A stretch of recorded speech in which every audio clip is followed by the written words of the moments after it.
Welcome to Enthusiastically Self-Employed, the show created for you as a coach, consultant, solopreneur, and small business owner. Those of us who are enthusiastic about growing our business and learning along the way. This show features expert interviews from business rock stars in my network, plus solo episodes with marketing and LinkedIn tips from me, Brenda Meller. Years ago, the universe nudged me forward into a new path as a solopreneur. I didn't know it at the time, but my career in corporate marketing and my knack for LinkedIn opened a new door for me. Whatever brought you into being self-employed, whether it was a corporate career transition, downsizing, early retirement, or a desire for a more fulfilling career path, my guess is you found this show because you are also enthusiastically self-employed. I'm glad you found me.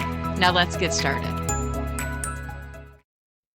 Welcome back, my friends. I've been taking a little bit of a break from the podcast, not intentionally, but just because my business has been going so well.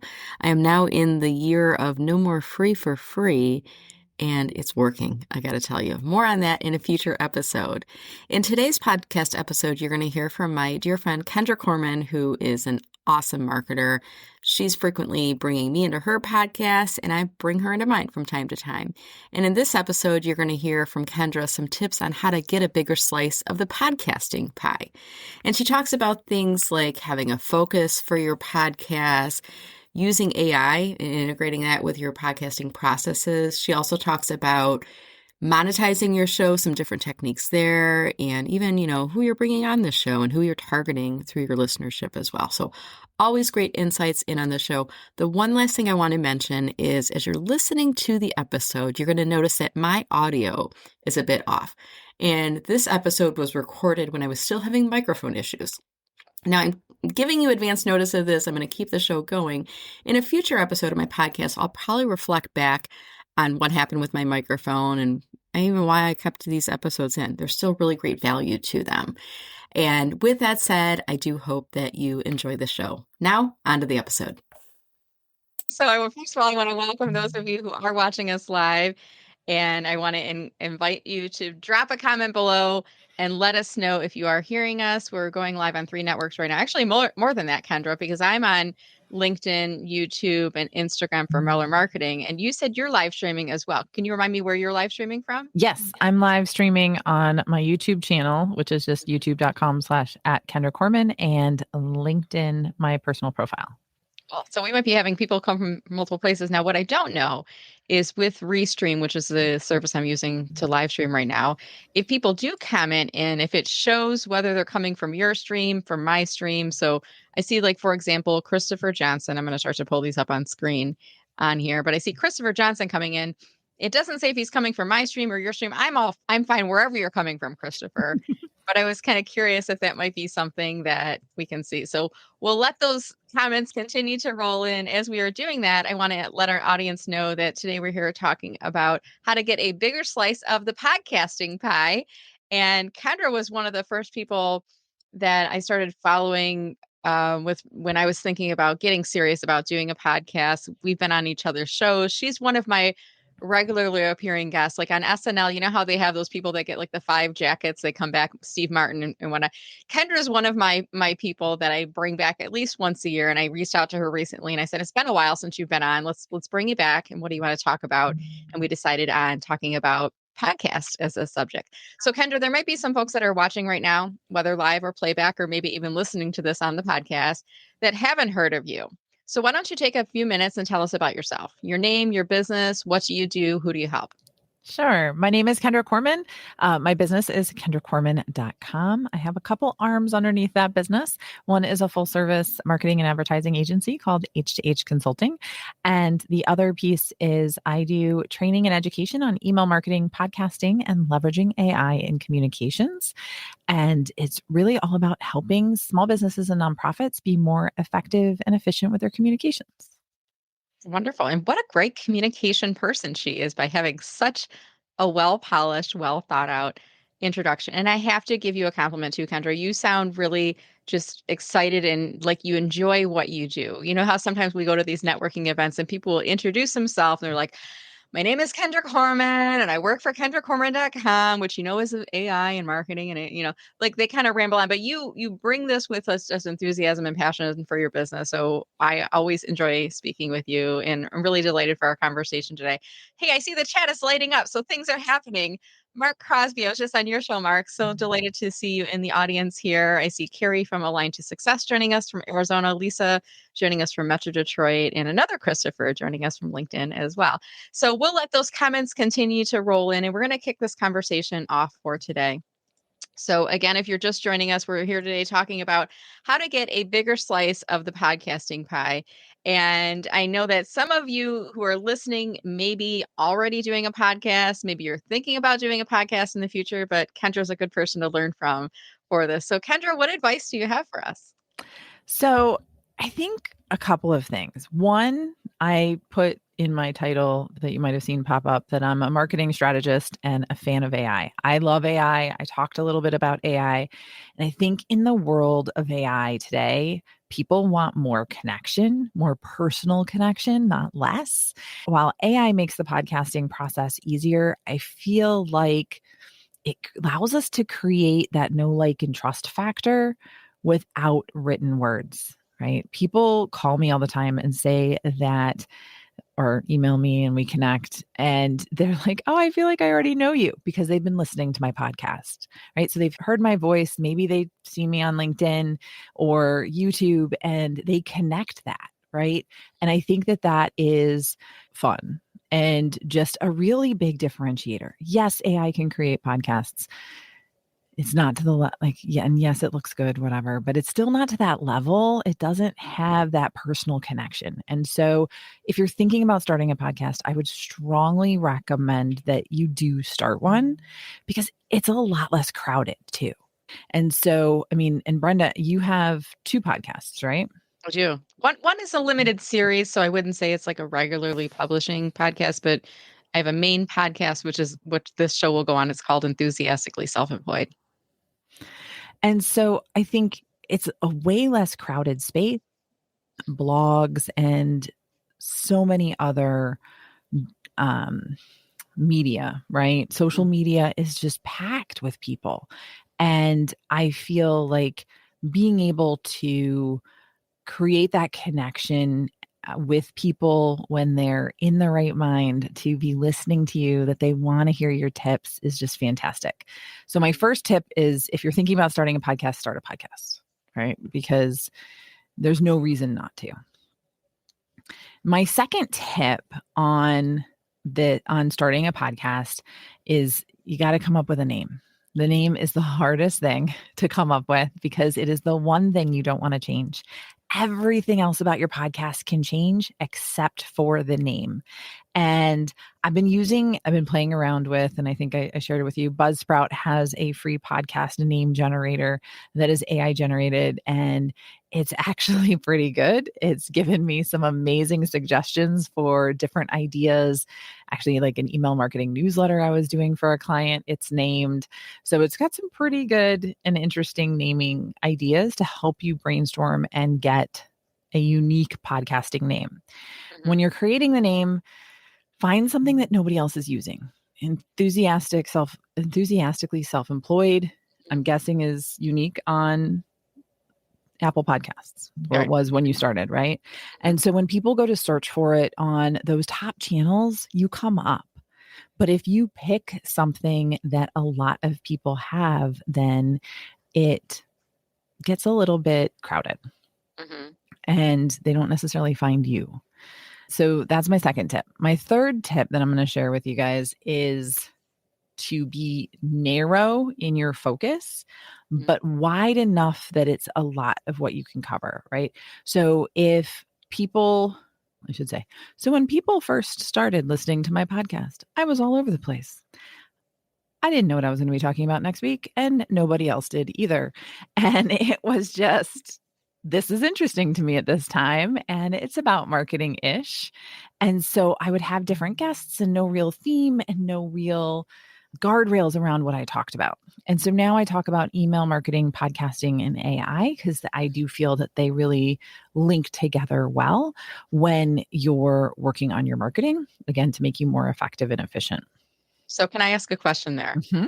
Because now that you're saying this, like I feel like you've had a plan all along. Like Yeah. I admire you as a marketer to fellow marketer, and I feel like her podcast is called Imperfect Marketing, and she talks about marketing from different perspectives and different angles. So now that you're saying that, now maybe I'll have to go back and look through some of your shows, but I did never see it as not cohesive in terms of the concept. But what I also heard you saying are the three themes that you're focusing on are also themes for your business and maybe paths for you to grow your business. Is that fair to say? Yes, very much. So my podcast is one of the top two ways right now that I grow my email list. It is probably the most effective way. The other way I do that can sometimes bring in more numbers is Facebook ads. But outside of ads, my podcast is the number one way people start to connect with me, and they'll tell me that they've been listening to me, and that's how I actually get quite a bit of business and people, again, joining my email list that are serious about potentially purchasing services from me. Hmm. Yeah. Which is interesting sometimes too, because you'll get people that you've never heard of before, right? That will reach out to you. I've been listening to your podcast for years. I want to do business with you. How do I sign up? I'm guessing that happens to you. It does. It Mhm. does. They'll email me questions. Again, they get on my email list from something in my podcast, and then they will follow me on LinkedIn or YouTube for a little bit, maybe add a comment here and there. And then it's like, okay, now they're ready to move forward with whatever initiative that they're trying to move forward with. And it just allows for business to happen, and they feel like they know what they can expect from me and how I Mhm. work and how I am and my personality. And I think that that's really important. Again, it's really building that know, like, and trust factor. Yeah, I love it. And I want to ask this question too, because you've been able to successfully, I'm going to call it monetize your podcast. And when I first heard that phrase, I was thinking the podcast itself is making money, whether through sponsorships and things like that. But there's many ways of monetizing your podcast. And one is generating listeners that end up becoming clients. And I started my podcast. When did you start yours? I think mine was at the beginning of 2024. Was yours like the year before or 2 years Yeah, before? 23 or 22. I don't know. I'm up to episode like 300 and something. And And you're I how was many doing episodes per week right now? So I started at one episode a week, and then I didn't feel that my listeners were getting enough of my opinion. And so I upped it to 2 times a week. And then I realized that I needed to sleep. And so I took it back down to 1 time a week. Okay, So so right now we're you back at one. so you've played with the frequency a little bit. So any advice for people? We're here today talking about how to get a bigger slice of the podcasting pie. And obviously we want to get more listeners on our podcast, but there has to be a means to an end. And for many of us who are self-employed, we would like to continue to bring in income so that we don't have to return to corporate. So you need to monetize and make our podcast one of those paths of doing business. So any advice for us? Do you sell on your show? Are you using it in the call to action at the end, the show notes? Like, how do you plant the seed and tell people about your services and offerings within your podcast? So sometimes I'm a little bit more intentional than others, but most of the time I'm talking to people to like follow and subscribe. They get updates and they get information about, you know, like what I'm doing on social, and they'll join my email list because that's usually in the show notes every single time. Some of my resources are in the show notes every single time. So I'm using it as a way, again, to get people on my email list so that way I can build a more predictable conversation, right? Showing up every week in their inbox. And that will hopefully lead them to, and that's where I do most of my selling rather than actually on the podcast. Mhm. Um, I use Buzzsprout, and I think you do too, or I don't know if you still do. I do. Yep. Hmm. Okay. So I use Buzzsprout, super easy tool, love it. And when I use Buzzsprout. It has dynamic content that I can add at the beginning and end. And so I actually will change up my intro and outro at different times of the year to talk about something if I am selling something specific, like my AI bootcamp or something along those lines.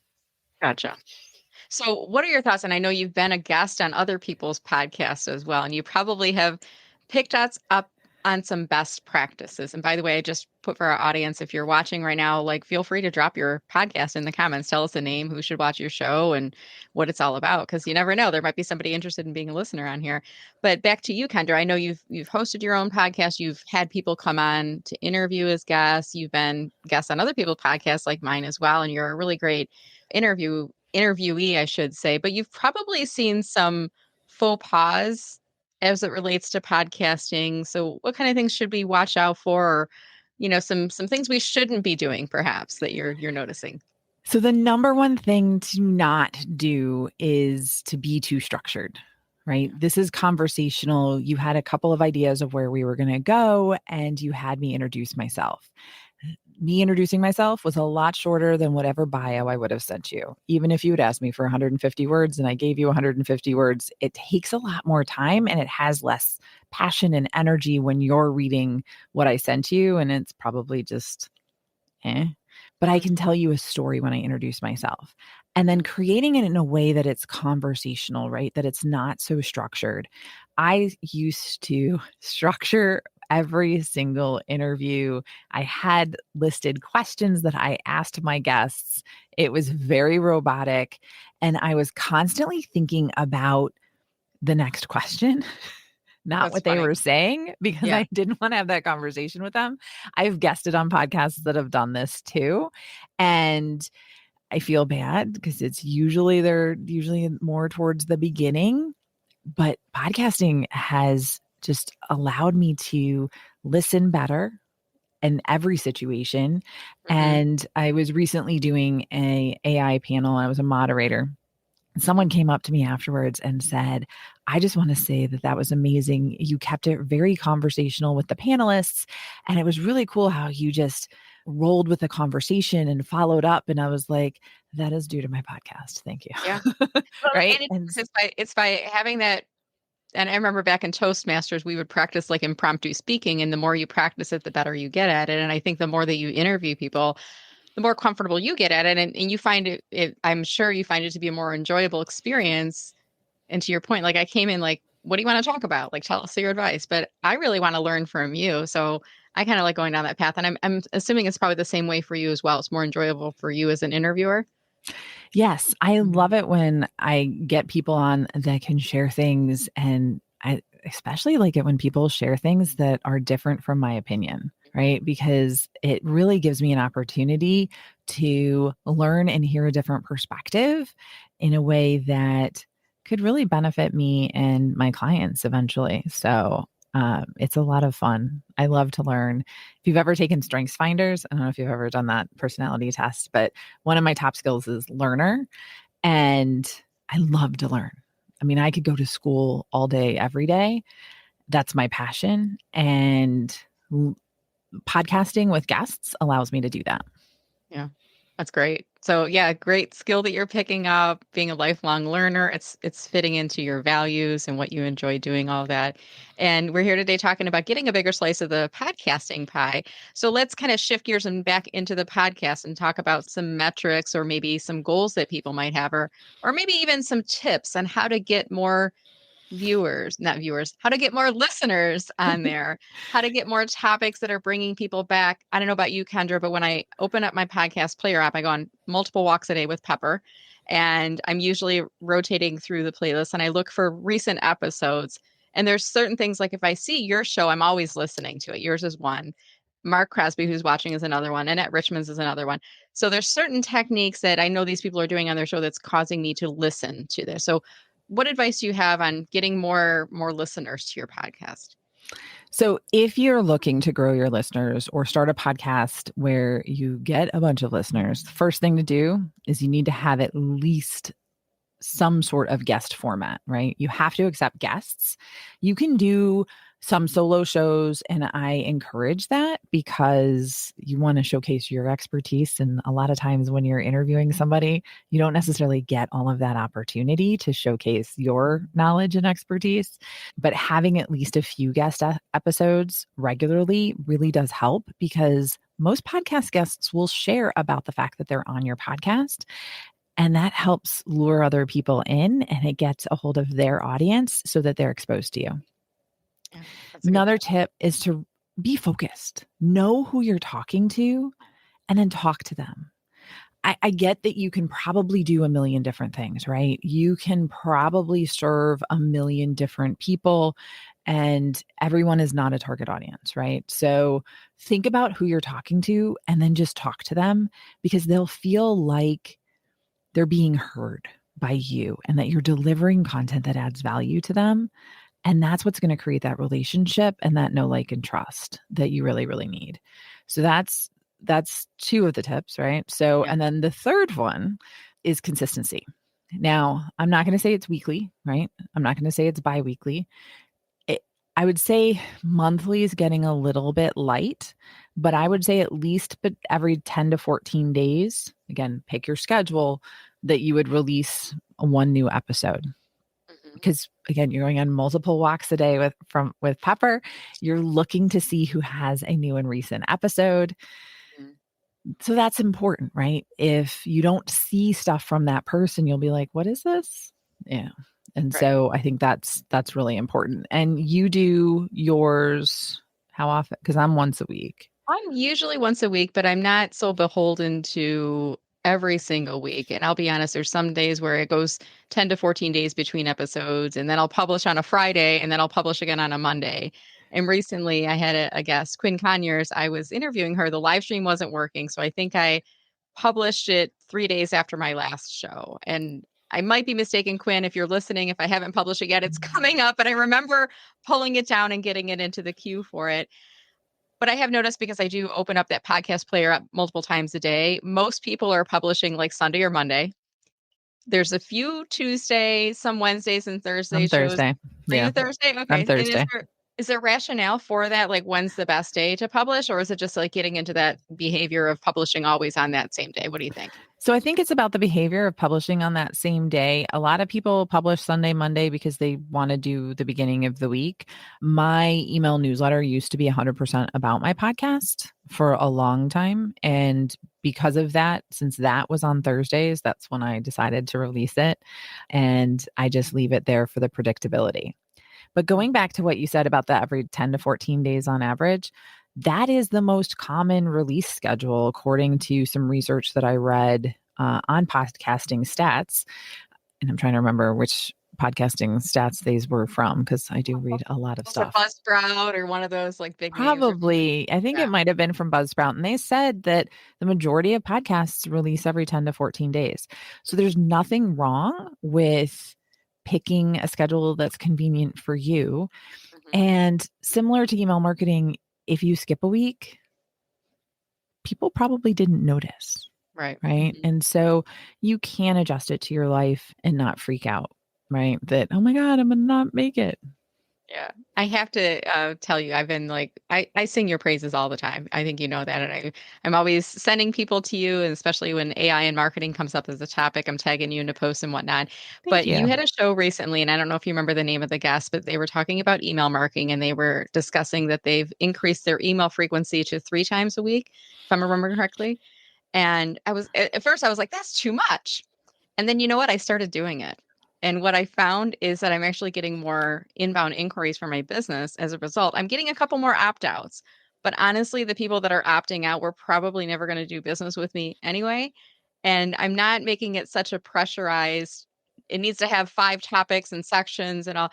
Like some the other day I did an email, Kendra, and it was like, my Aunt Linda reads my emails. And I picked that up from you because you have such a conversational style with what you do. So I love that we're here talking about how to get a bigger slice of the podcasting pie, but I know you for email marketing. And I just have to thank you for that. Anything you'd Thank like you. to add to that? Thank you. So the reason I actually started my podcast was for my email marketing. And it was so that I had content and didn't have to think too hard about it. And so, and then for my social media. So I actually started podcasting because I wanted to make my marketing easier for me so that I had content for emails and then I had content for social media. I break every podcast into probably close to 10 different pieces of content that goes a bunch of different places, right? And I think especially for those of us that are self-employed, solopreneurs, even smaller size businesses that have maybe one person that's doing 17 different things. Cause I don't know anybody that's not doing 17 different things in their jobs right now. We need things that are going to make our lives easier. And podcasting is a fantastic way to do that. Yeah, I agree. And I love how you're using it, creating content once, and then you're merchandising it in multiple places through your email and social posts and whatnot. Can you also talk about batch recording? Because I think you talked about this, if I'm not mistaken, was it today's email or yesterday's email? You were It's talking today. about that. So can you remind us what your thoughts are on batch recording? So I batch record so that I can sort of set it and forget it because a couple things. One, I used to allow people to schedule recordings all throughout my calendar. And so I had to do my hair every day. I had to do my makeup every day. I had to do just, I know it sounds like it's totally first world problems, but It's whatever. really That was my problem. They don't have these. this is my getting ready drama. Okay. So I didn't want to do that all the time. And so I started focusing and doing my podcast recordings really just on Mondays for the most part. Yeah. And I would just record all of them that way. It gets me into a flow, right? So that I can ask my guests questions and I actually start to get energized through them as I go. But it takes the pressure off so that I don't actually have to think about my podcast necessarily if I don't want to until the next time I have to record. And that's usually like once a month because I do 4 to 5 recordings on a Monday on average. So on those recording days, because I'm thinking about moving to this in 2026, instead of doing live stream, just doing a recording for the interviewees, are you doing like back to back or are you doing like a 15-minute, 30-minute break in between? What are best practices there so you're not getting like burned out? What do you think? So I book an hour for each of my podcast guests. My episodes are 30 minutes or less Okay. because the ones that were an hour, people stopped listening at the 30-minute mark. And it was really good stuff. And so anyway, I was like, all right, well, I'm not going to make that if people aren't going to listen to it. I started cutting my podcast down to 30 minutes. And so I have an hour booked, but we're only recording for 30 minutes. So we take 5 to 10 minutes at the beginning to warm up. And then usually I get 15 to 20 minutes at the back end to be able to do any bio breaks and stuff like that. Currently, I do have a 30-minute buffer in between them. I don't like that. And I'm actually getting rid of that because I don't need that full hour break. I'm Yeah. basically getting that anyway. Okay, good. I think I'm going to follow the Kendra Corman school of thought on podcasting batch scheduling. I think that's a really great approach today. So we're going to start to wind down our conversation for today. And if you're just joining us now, you can still watch the full playback later. But we're here today talking about how to get a bigger slice of the podcasting pie. Now, Kendra, first, if people are interested in working with you, can you remind us what are those services and offerings and where can we go to learn more about doing business with you? Yes, of course. So you can learn more about me at kendracorman.com or connect with me on LinkedIn, which I think you have my LinkedIn. That's a great place to reach me because that's where I'm most active. And you can check out my website for a bunch of different resources. But I do one-on-one coaching and I offer some podcasting courses every once in a while, like 2 times a year on average. And I have an AI bootcamp that allows people to learn to leverage AI more.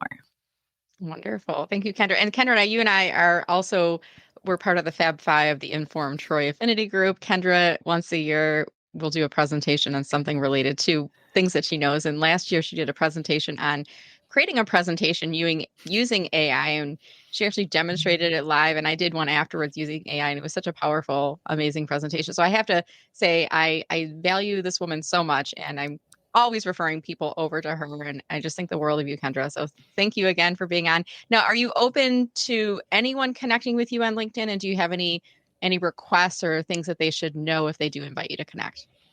Yes. So first off, I'm also a big, huge fangirl of Brenda, as she knows, because I just actually had a power hour with her right before we jumped onto this. But if you want to connect with me, yes, I'm open to anybody connecting with me. The biggest thing and the term that I learned from you is no pitch slaps. I want to know, like, and trust people before I work with them. So let's build a relationship first. And then if you need stuff from me, let me know. And I'm always happy to help people out where I can. Wonderful. And if you do have premium on LinkedIn, you can add a note to your invitations. Mention to Kendra that you heard her on my show. If you don't have premium or if you've run out of those credits to add a note, just after she accepts, just say, hey, I heard you on the live stream or the podcast with Brenda. So that way she'll know from where you came. Yes. Do not say you can improve my YouTube channel and show me all the different ways after we immediately connect. It's too funny. It's such a common thing with people pitching, right? And even I was talking to you about this before in the show too, like the email irrelevant pitches, like they're not even looking at it, but we're all about relevancy and building that relationship. So as we wrap up today, Kendra, we were talking about getting a bigger slice of the podcasting pie, intentional nod to pie here, because I love pie. Any final comments for us? And there's a few people that are watching today that are thinking about starting a podcast. So maybe speak to them. So definitely get started, right? Name your podcast, create a description, leverage Canva to create the art, the description, everything can change. Your frequency can change, right? Think about what's going to work for you. Get started talking to your audience and building that now, because it's one of those things like building an email list or building a pipeline of clients and leads that you'll wish you started yesterday, right? And so the next best time is today. So let's get started and get it done. Love it. And it reminds me of a quote. I think it's Karen Lamb, if I'm not mistaken. A year from now, you wish you had started today. A year from now, you wish you had listened to Kendra's advice and started your podcast today. Everyone's going to be a little nervous at the beginning, right, Kendra? But just jump in. The water's fine. Do not listen to my beginning episodes. They were horrible. They've gotten so much better. But that's what we do, right? We evolve. And that's okay. You're allowed to do that. And your podcast and your listeners will grow with you. Yeah. And remind us the name of your podcast. I don't think I asked you about that directly, but what's the name of your podcast again? Podcast is called Imperfect Marketing. You can find it on my YouTube channel, which is at Kendra Corman, or you can find it anywhere you listen to podcasts. Wonderful. Well, thank you, Kendra. It's been a delight. And I want to thank all of the folks that are watching us here today. We would love it if, as soon as you're done watching this video, if you're watching this on LinkedIn, if you could click on the share button afterwards. And this is a really great advice if you've never posted on LinkedIn, or if you haven't posted yet this week, this month, or even this year. Just click on the post icon at the bottom and then share it along with your network and tell people something that you learned by watching, or maybe who should watch the video as well. It's a really great technique of generating content for you at the same time. With that said, I want to thank everyone so much for watching. We look forward to seeing you all on LinkedIn, and we hope that you have a wonderful rest of the day. Take care, everyone. Thank you, Kendra. There are people out there who say I provide too many free resources. Now, those people aren't listening to the podcast, so lean in for this. How about a free LinkedIn checklist, my friend? Go to mellermarketing.com/checklist and feel free to download 1 or 2 or heck, even 3. If you're self-employed, you could use the guidance, right? Whether you're looking for LinkedIn profile tips, guidance on creating a company page, or marketing your course, your book, your speaking business, or even your podcast through your LinkedIn profile and activities, I've got a perfect checklist just for you. Again, go to mellermarketing.com/checklist and feel free to spread the word. You can make someone's day just like I've made yours. Now, on to the show.